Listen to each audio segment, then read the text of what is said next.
ಕುಮಾರಣ್ಣವರ ಕಾಲ್ಗಡದಲ್ಲಿ ಅವರು ಮುಖ್ಯಮಂತ್ರಿಗಳಾಗಿಯೋ ಅಥವಾ ವಿರೋಧ ಪಕ್ಷದ ಸ್ಥಾನದಲ್ಲಿ ಕೂತು ಕೆಲಸ ಮಾಡಿದಂತ ಸಂದರ್ಭದಲ್ಲಿ ಯಾವ ರೀತಿ ಒಂದು ವಿಚಾರಗಳನ್ನ ಮುಂದಿಟ್ಟು ಕುಮಾರಣ್ಣ ಅವರು ಚರ್ಚೆ ಮಾಡ್ತಾ ಇದ್ರು ಅಂತಕ್ಕಂಥದನ್ನ ನಿನ್ನೆ ಒಂದು 5 ನಿಮಿಷ ಯಾರೋ ಒಂದು ಸಾಮಾಜಿಕ ಜಾಲತಾಣಗಳಲ್ಲಿ ಒಂದು ವಿಡಿಯೋವನ್ನು ಹಾಕಿದ್ರು.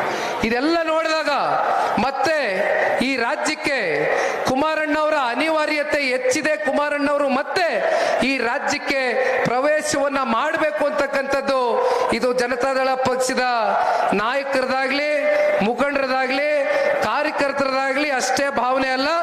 ಇದು ರಾಜ್ಯದ ಉದ್ದಗಲಕ್ಕೂ ಕೂಡ ರಾಜ್ಯದ 7.5 ಕೋಟಿ ಕನ್ನಡಿಗರು ಮತ್ತೊಮ್ಮೆ ಸನ್ಮಾನ್ಯ ಕುಮಾರಣ್ಣವರು ಈ ರಾಜ್ಯಕ್ಕೆ ಬರಬೇಕು. ಮುಂದೊಂದು ದಿನ 28ಕ್ಕೆ ಅವರ ನಾಯಕತ್ವದಡಿ ಜನತಾದಳ ಪಕ್ಷ ಮುಂದಿನ ಸಾರ್ವತ್ರಿಕ ವಿಧಾನಸಭಾ ಚುನಾವಣೆಯನ್ನು ಎದುರಿಸ್ತಕ್ಕಂಥದಕ್ಕೆ ಎಲ್ಲ ರೀತಿಯಾದಂತ ಸಂಘಟನೆಯಲ್ಲಿ ಒಂದು ಇಚ್ಛಾಶಕ್ತಿ ಇಟ್ಕೊಂಡು ಪಕ್ಷದ ಕಾರ್ಯಕರ್ತರು ಹೆಜ್ಜೆಯನ್ನು ಹಾಕ್ಬೇಕು ಅಂತಕ್ಕಂಥದ್ದನ್ನ ಈ ಸಂದರ್ಭದಲ್ಲಿ ಹೇಳ್ತಾ ಮತ್ತೆ ಕೊನೆ